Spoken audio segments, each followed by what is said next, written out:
Yes, last banking of road झालं होतं आपलं. What is mean by banking of road? For safety speed of vehicle moving along curved road, the road surface is kept inclined. Road surface is kept inclined. कशासाठी? कशासाठी? समजा या ठिकाणी हे diagram काढली तर हा रोड सरफेस कोणता आहे? हा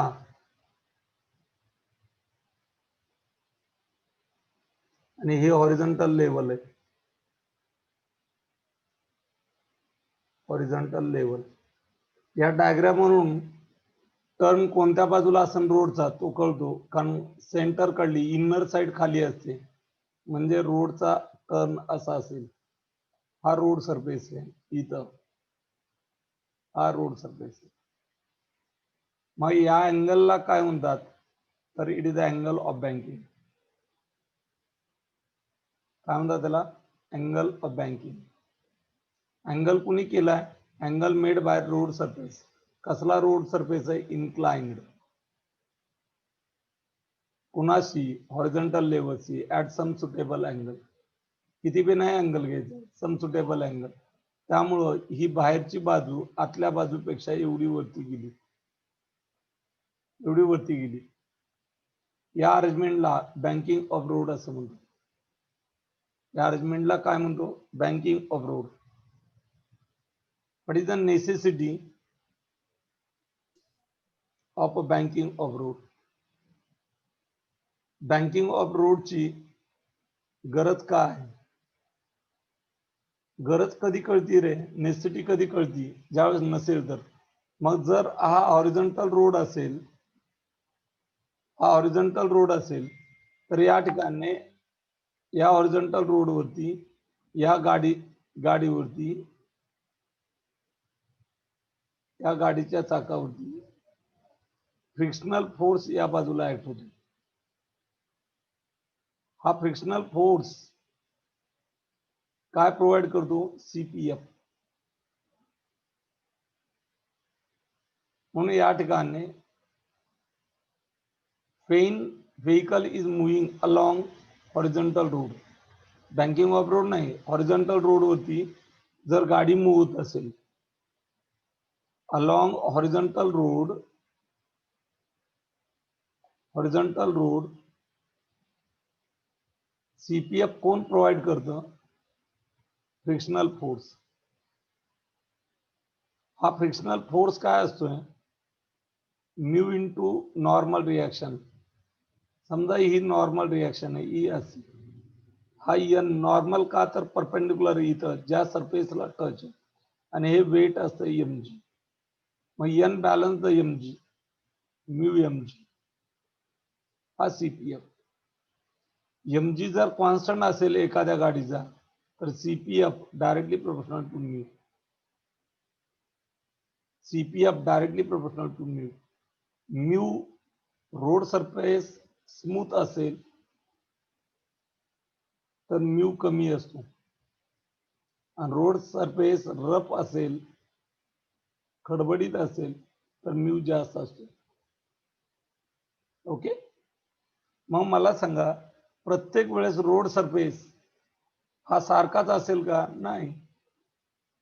कधी ओला होईल, कधी वाळू सांडलेली असेल, कधी ऑइल सांडलेले असेल या वळणावरती. याचा अर्थ म्यू चेंज होईल, आणि पाहिजे तेवढा फ्रिक्शनल फोर्स, पाहिजे तेवढा सीपीएफ प्रोव्हाइड करणार नाही, कारण फ्रिक्शनल फोर्स हा म्यू वरती डिपेंड आहे. म्यू बदलला की फ्रिक्शनल फोर्स बदलेल, फ्रिक्शनल फोर्स बदलला की सीपीएफ बदलतो. सीपीएफ पाहिजे तेवढा जर नाही भेटला, फ्रिक्शनल फोर्स पाहिजे तेवढा नाही भेटला तर गाडी घसरून बाहेर जाईल. Frictional force is not enough every time. Enough and reliable. Reliable means आवश्यक. आवश्यक. reliable every times,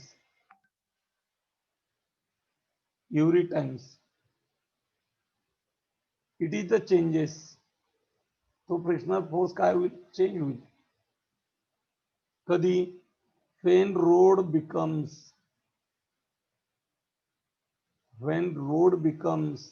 कधी, oily, sand spread, वाळू सांडलेली असेल, पसरलेली असेल, किंवा wet in rainy season. Wet म्हणजे ओला, वेट म्हणजे ओला होणे, wet in rainy season, in a rainy season. त्यामुळं फ्रिक्शनल फोर्स हा काय होईल, फ्रिक्शनल फोर्स हा काय होईल, कमी होईल. फ्रिक्शनल फोर्स मीन्स सीपीएफ कमी होईल. याचा अर्थ सीपीएफ कमी पडत असेल तर तो वाढवावा लागेल. तर टू इन्क्रीज द सीपीएफ, मग सीपीएफ वाढवायचा तर फ्रिक्शनल फोर्स वाढवावा लागेल. फ्रिक्शनल फोर्स वाढवायचा तर म्यू वाढवावा लागेल. म्यू वाढवायचा तर रोड सरफेस रफ होईल. To increase the CPF, the road should कसा रे, the road should make rough,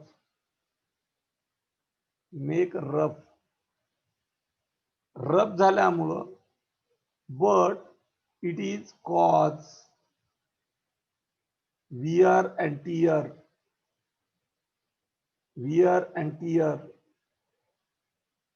tires of wheel,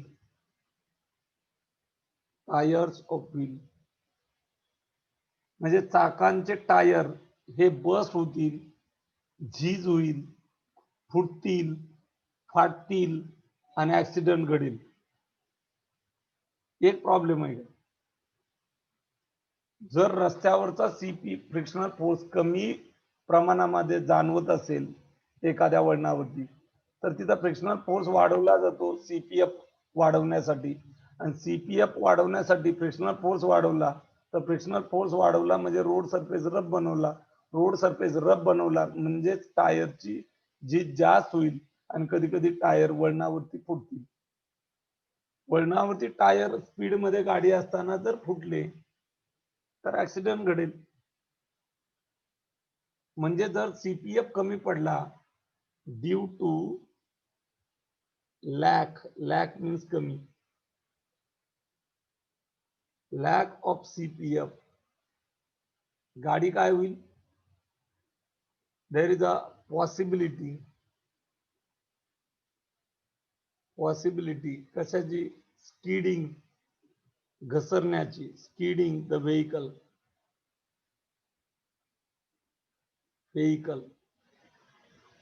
skidding the vehicle. आणि म्हणून या ठिकाणी झीज न होण्यासाठी, स्किडिंग न होण्यासाठी, टू अवॉइड द स्किडिंग,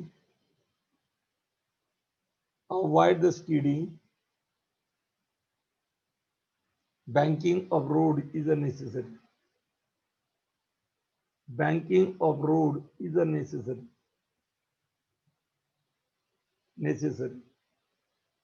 पहा तुम्ही, ऍक्सिडेंट गाड्यांचे कधी होतात प्रवास करताना, एक तर पावसाळ्यात गाड्या घसरून रस्त्यावरून खाली जातात, किंवा हिवाळ्यामध्ये पहाटे.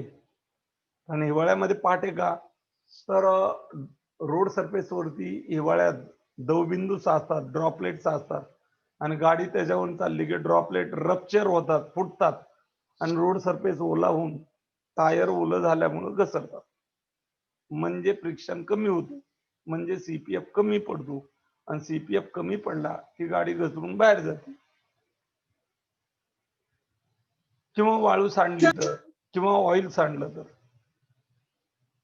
मग आपल्याला कोणत्याही कंडिशनला, ऑइल सांडलं तरी सीपीएफ कॉन्स्टंट भेटला पाहिजे, वाळू सांडली तरी सीपीएफ कॉन्स्टंट भेटला पाहिजे, उन्हाळ्यात बी सीपीएफ कॉन्स्टंट भेटला पाहिजे, पावसाळ्यात बी सीपीएफ कॉन्स्टंट भेटला पाहिजे, हिवाळ्यात बी सीपीएफ कॉन्स्टंट भेटला पाहिजे.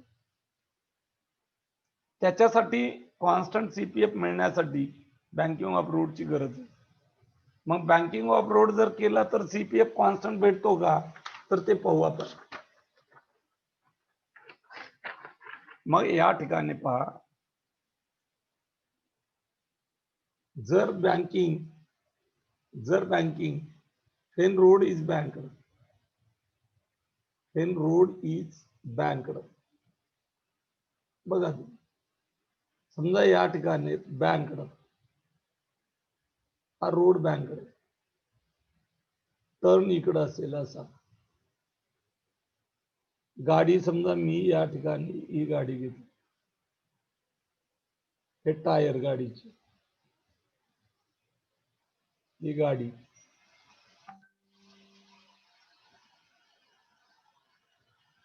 गाडीचे टायर कुठं चिकटलेत, याला टच आहे, ही बॉडी इथं टच आहे, याचं हे सेंटर ऑफ ग्रॅव्हिटी, टोटल वजन इथं असतं. हे दगड जर इथून टाकला तर असा जाईल खाली, हे वेट आहे, याला परपेंडिक्युलर असतं. नॉर्मल रिॲक्शन या सीजी मधून जाणारी इथं लंब असते, ही अपवर्ड असते. नॉर्मल रिॲक्शन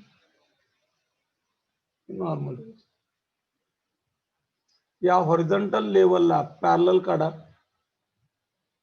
या हॉरिझॉन्टल लेवलला पॅरलल, आणि याला परपेंडिक्युलर काढा. हा झाला वाय, हा झाला एक्स. हा अँगल आणि बँकिंग ऑफ अँगल सेम असतो. एन ने वायशी अँगल केला म्हणून कॉम्पोनंट आहे एन कॉस थीटा, आणि ज्याच्याशी अँगल केला नाही तिकडे असतो एन साइन. मग याचं सेंटर इकडं असेल या बाजूला, मग N sine theta provide the CPF. N sine theta काय करतो, हॉरिझॉन्टल कंपोनंट आहे हा, horizontal component of CPF provide normal reaction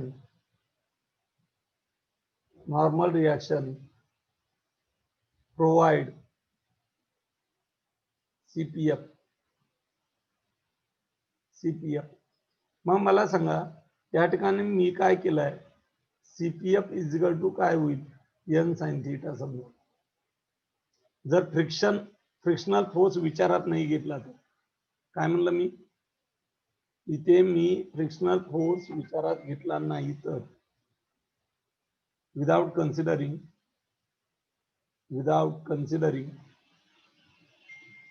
frictional force,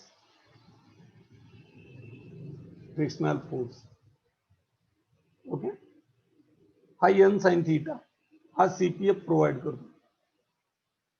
मला सांगा पावसाळ्यात हिवाळ्यात अँगल बदलेल का रोडचा, नाही बदलणार. नॉर्मल रिॲक्शन बी बदलणार नाही, गाडी जी जाईल त्यानुसार नॉर्मल रिॲक्शन.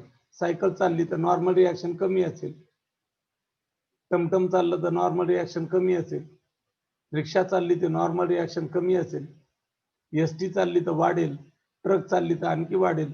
त्यानुसार एन बदलला सीपीएफ बदलेल. पाहिजे तेवढा सीपीएफ त्या ठिकाणी प्रोव्हाइड करत राहतो कोणत्याही सीझनला. It is the constant, depends upon vehicle, depends on normal reaction and theta. बरोबर. आणि म्हणून बँकिंग ऑफ रोडची गरज आहे. Then next, obtain the expression for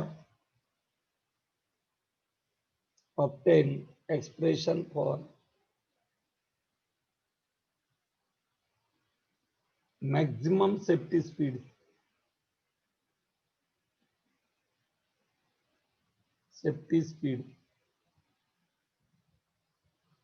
of a vehicle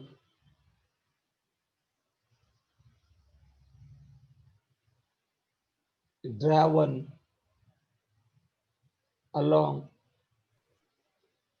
curved banked, curved आहे, वळणाचा आहे, पण बँकड आहे रोड.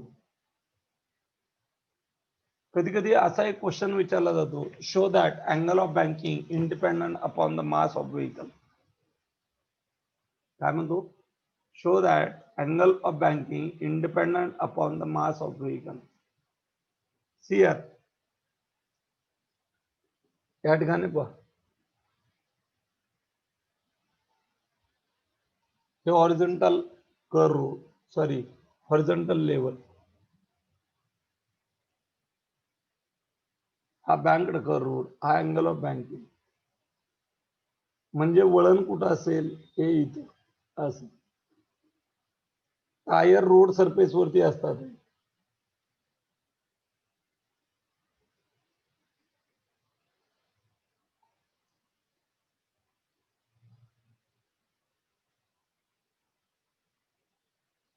टायर रोड सरफेस वरती असतात. हे रोड सरफेस वरती टायर, ही गाडी,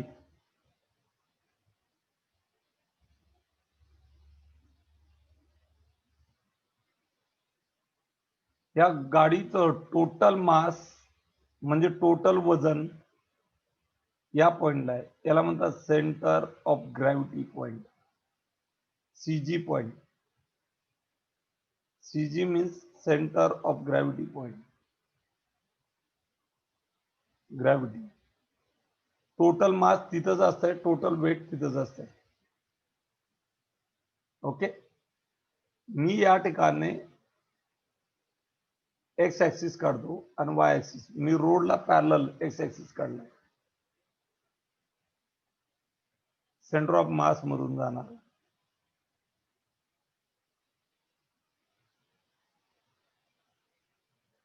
आणि सेंटर ऑफ मास मधून जाणारा त्याला लंब काढतो.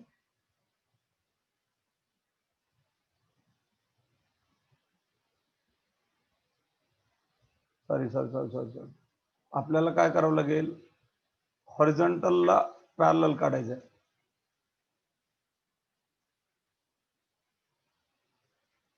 हॉरिझॉन्टलला पॅरलल,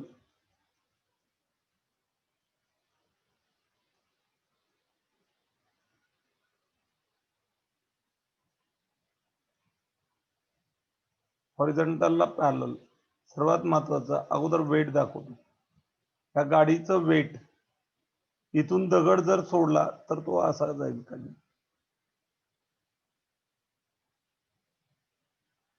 हा एक फोर्स आहे, एम जी, गाडीचा मास एम आणि जी. आणि इथून हा लंब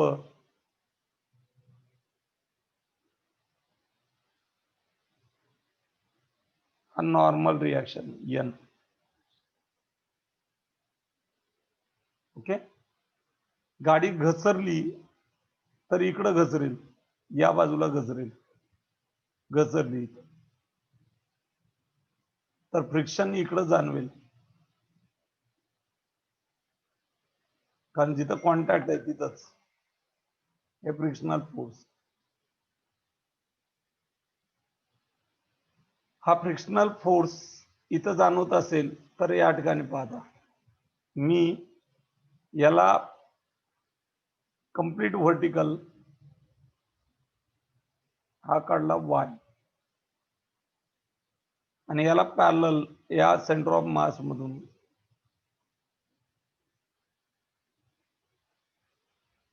हा काढला एक्स ऍक्सिस. मला सांगा, हा एन कोणत्या क्वार्टर मध्ये, first, second, third, fourth, third quarter मध्ये. याचा अर्थ हा अँगल आणि हा अँगल सेम असेल, मग याचा रिझॉल्ट कंपोनंट कोण, एन कॉस थीटा, आणि इकडं काय येईल, N sine theta, N sine theta, बरोबर. हा अलॉंग रोड सरफेस आहे, बघा तुम्ही, हा काय अलॉंग रोड सरफेस आहे.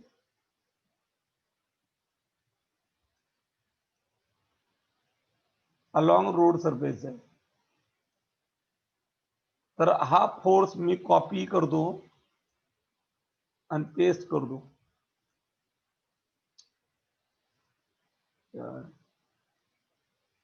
हा फोर्स जो आहे ब्ल्यू कलरचा, तो आपल्याला कॉपी करून उचलून या सेंटर ऑफ मास मधून काढायचा.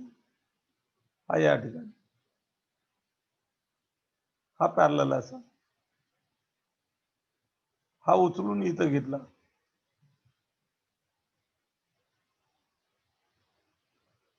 हा उचलून इथं घेतला,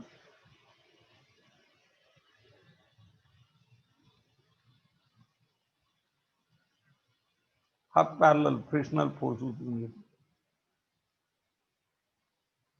बघा तुम्ही, समजा या ठिकाणी हा हॉरिझॉन्टल आहे, हा रोड सरफेस आहे, आणि हा जो एन साइन थीटा आहे तो हॉरिझॉन्टलच आहे, हा एन साइन थीटा. या रोड सरफेसच्या दिशेत फ्रिक्शनल फोर्स, मग हा अँगल आणि हा अँगल सेम असेल ना, हा उचलून मांडला इथे म्हणून हा अँगल सेम थीटा.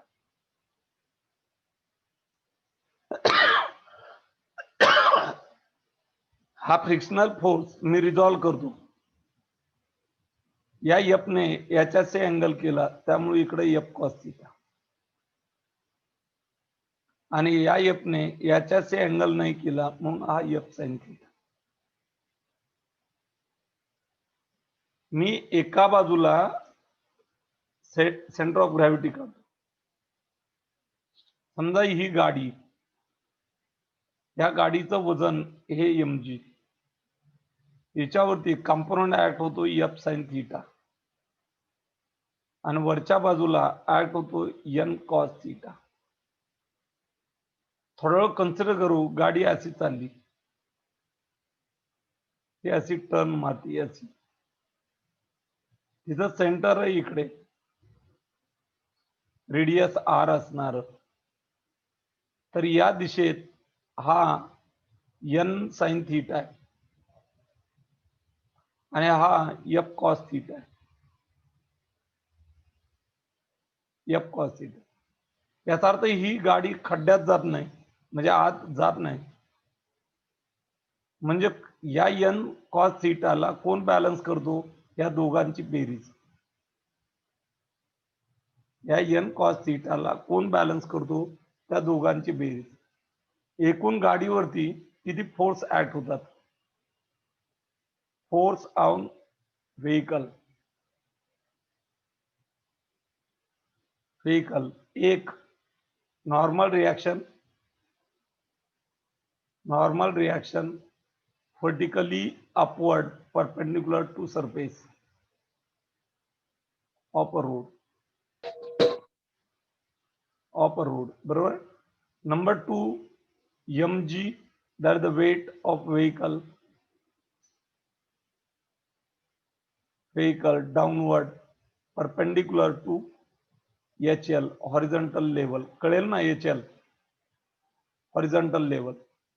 आणि तिसरा फ्रिक्शनल फोर्स जो की म्यू एन असतो, normal reaction, mu R, R means normal reaction, हा along surface of road, not perpendicular, surface of road ला, along surface of road. Resolution कुणाचे केले? एन चे रिझॉल्युशन केले.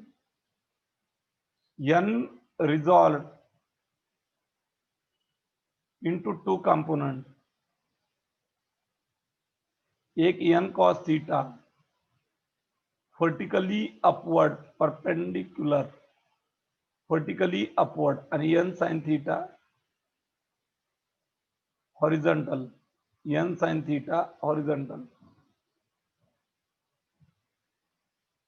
Toward centre. ओके. त्यानंतर रिझॉल्व केलं frictional force, it is the resolve, हा resolve केला किती कंपोनेंट मध्ये? एफ कॉस थीटा, हा हॉरिझॉन्टल टुवर्ड सेंटर,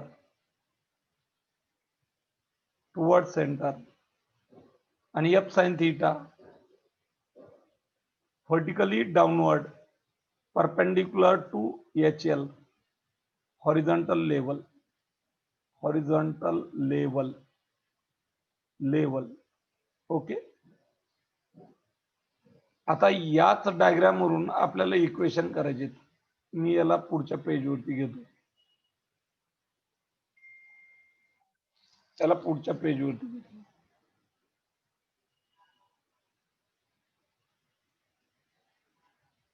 त्याला पुढच्या पेजवरती घेतलं.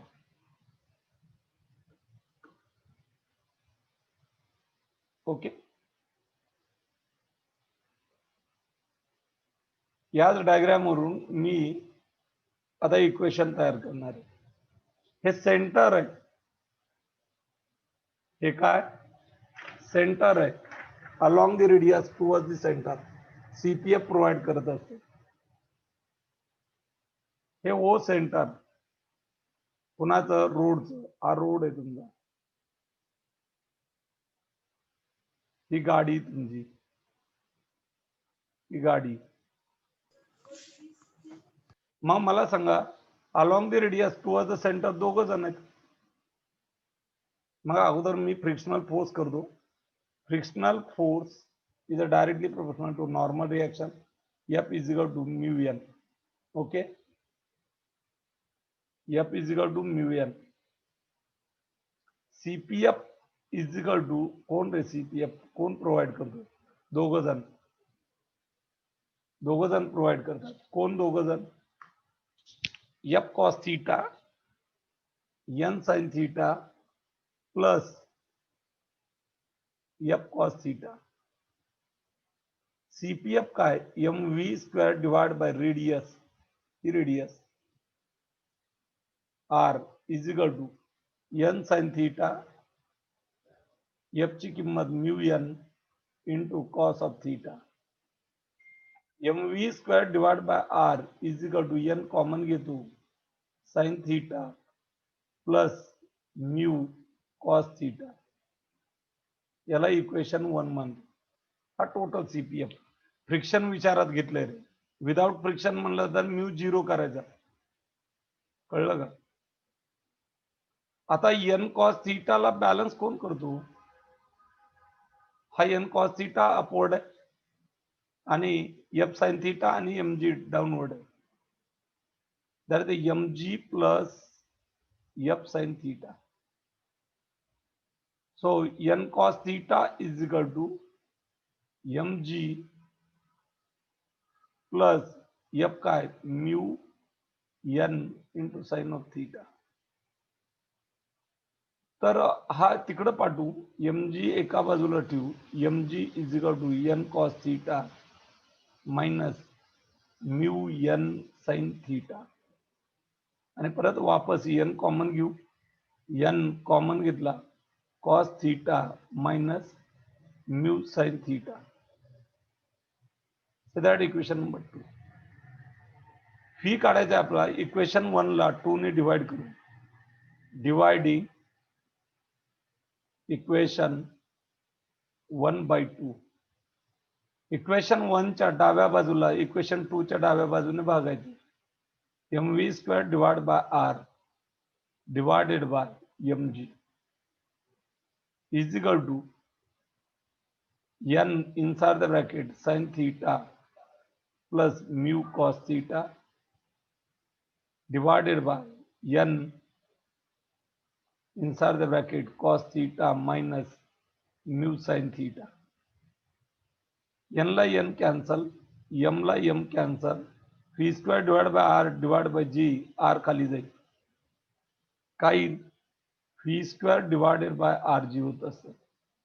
Is equal to sine theta plus mu cos of theta divided by cos theta minus mu sine theta. Okay. इथे एक अरेंजमेंट करायची. अंशाच्या आणि छेदाला सेम पॅटर्नने डिवाइड करायचे. मी कॉसने डिवाइड करणार आहे. Dividing to numerator and denominator by cos of theta. लक्षात ठेवायचं. काय रे v square divide by rg is equal to sine theta divide by cos theta plus mu cos theta divided by cos theta. ह्या numerator याला divide केलं, divided by या कॉसला cos theta divided by cos theta minus mu sine theta divided by cos theta. Okay, काय V square divided by R G is equal to sine theta divided by cos theta plus mu cos theta divided by cos theta. हा झाला numerator. आणि denominator काय, cos theta divided by cos theta minus mu sine theta divided by cos theta. काय रे, कॉसला cos cancel, कॉसला cos cancel. V square divided by R G is equal to sine theta divided by cos theta tan theta plus mu divided by 1 minus mu into sin divided by cos tan of theta. हा denominator. Mu पुढे घेतला तरी चालतो. V square divide by R G is equal to mu plus tan theta divided by 1 minus mu tan theta. याला bracket टाकतो. हा R G तिकडे पाठवतो. V square is equal to R G inside the bracket mu plus tan theta divided by 1 minus mu tan theta. आणि दोन्ही बाजूचा square route घेतो.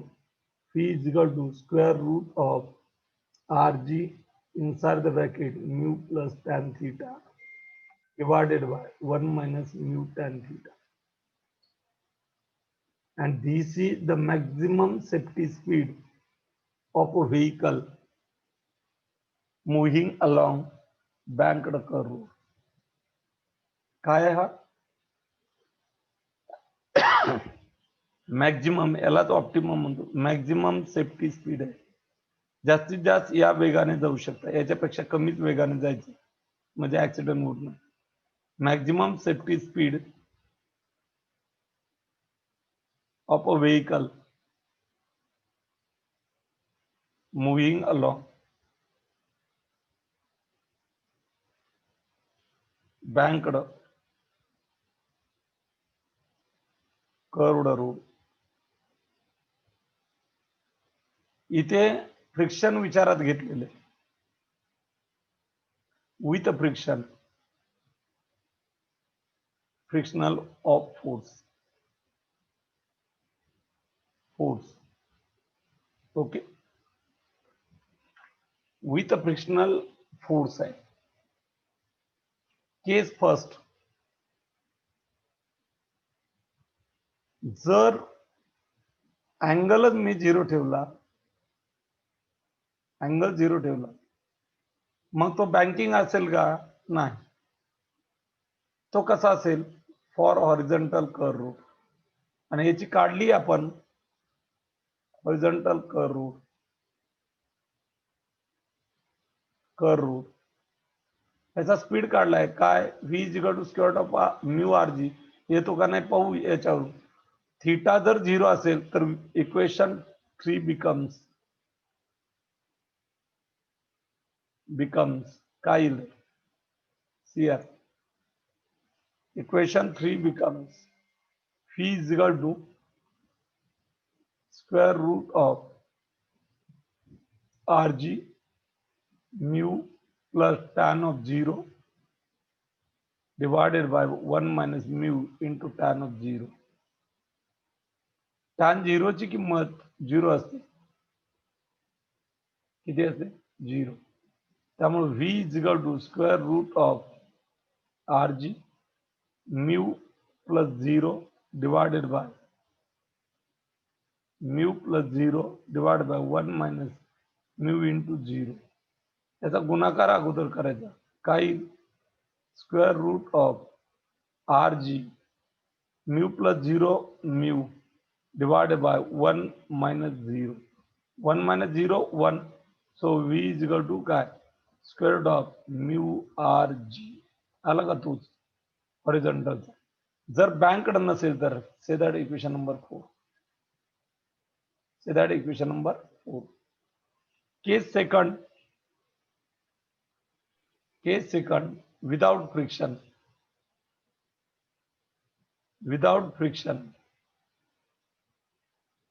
म्हणजे म्यू किती 0. इक्वेशन 3 बिकम्स काय तर इक्वेशन 3 काय या इक्वेशन 3 मधला हा म्यू आणि हा म्यू 0 झाला तर हा फॅक्टर आणि हा फॅक्टर 0 होईल. 1 मायनस 0 1 आणि 0 plus tan theta there is a v is equal to square root of R G inside the bracket mu 0 plus tan theta divided by 1 minus 0 into tan theta.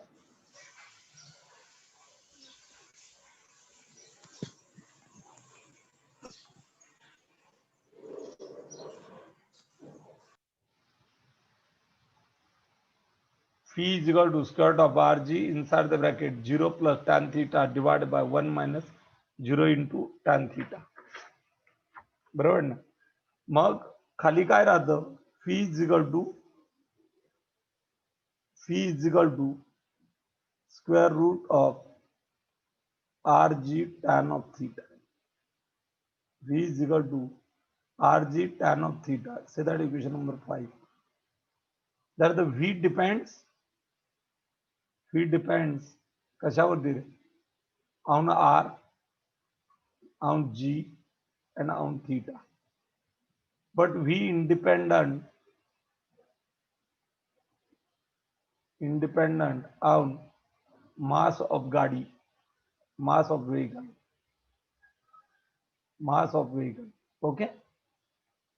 Angle of बँकिंगचं expression काढायचं सांगितलं तर याच एक्सप्रेशनला continue करायचं. Angle of banking, what is the angle of banking? That is theta.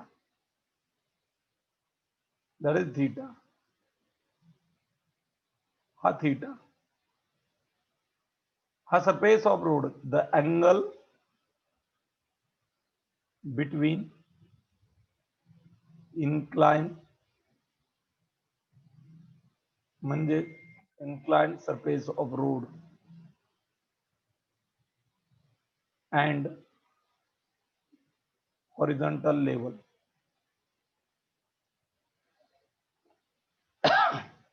is called angle of banking.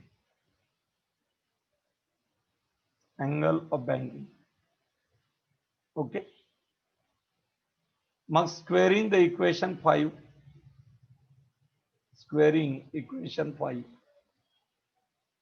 काय phi square is equal to rg tan of theta.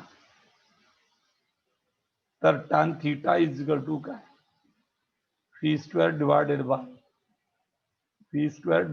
by rg ला bracket टाकतो आणि हा tan तिकडे घेतला तर त्या theta is equal to tan inverse of phi square tan raised to -1 नाही म्हणायचं. काय वाचन करायचं tan inverse of phi square divided by rg. So that equation number 6. मग अँगल ऑफ बँकिंग कशावरती डिपेंड आहे गाडीचा वेग किती ठेवायचा त्या ठिकाणी त्या वळणावर, रेडियस किती त्या वळणाची आणि कुठे तुम्ही पृथ्वीवरती का चंद्रावरती गाडी चालिता त्यानुसार ग्रॅव्हिटी. पृथ्वीवरती तर आपण कॉन्स्टंट घेतो तशी, बट अँगल ऑफ बँकिंग किती ठेवायचा त्या वळणावरती तो गाडीच्या मासवरती डिपेंड नाही. म्हणून त्या वळणावरून सुरक्षित वेगाने सायकल जाऊ शकते, टू व्हीलर जाऊ शकते, टमटम जाऊ शकते, रिक्षा जाऊ शकते, जीप जाऊ शकते, बस जाऊ शकते, ट्रक जाऊ शकते, काही बी जाऊ शकते. प्रत्येक गाडीसाठी अँगल बदलत नाही आणि म्हणून theta independent upon mass of a vehicle. Okay, but theta depends upon chi v depends upon r and depends upon G. त्याच्या फॉर्म्युल्यात जे जे आलंय त्याच्यावरती डिपेंड आहे. तुम्ही म्हणता ग्रॅव्हिटी तर कॉन्स्टंट आहे. चंद्रावर नेली गाडी तुम्ही तर काय सांगावं. ए भावड्यांनो आणि ताईंनो, गाड्या तुमच्या चंद्रावर जर गेल्या, स्वप्नात नाही, खरं नेल्या चंद्रावरती, तर चंद्रावरची ग्रॅव्हिटी पृथ्वीच्या ग्रॅव्हिटीपेक्षा कमी. त्यामुळे तिथला थीटा त्या वळणावरती ठेवायचा थीटा हा वेगळा असेल. लक्षात आलं? त्या वळणावरती ठेवायचा थीटा कसा असेल? वेगळा असेल. त्यामुळं जीचा देखील विचार करावा लागतो. सर्वात इम्पॉर्टंट आणि सर्वात मोठं एक्सप्रेशन आहे. हे एक्सप्रेशन तुम्ही आज दिवसभरात करायचं compulsory. Okay, we can stop here.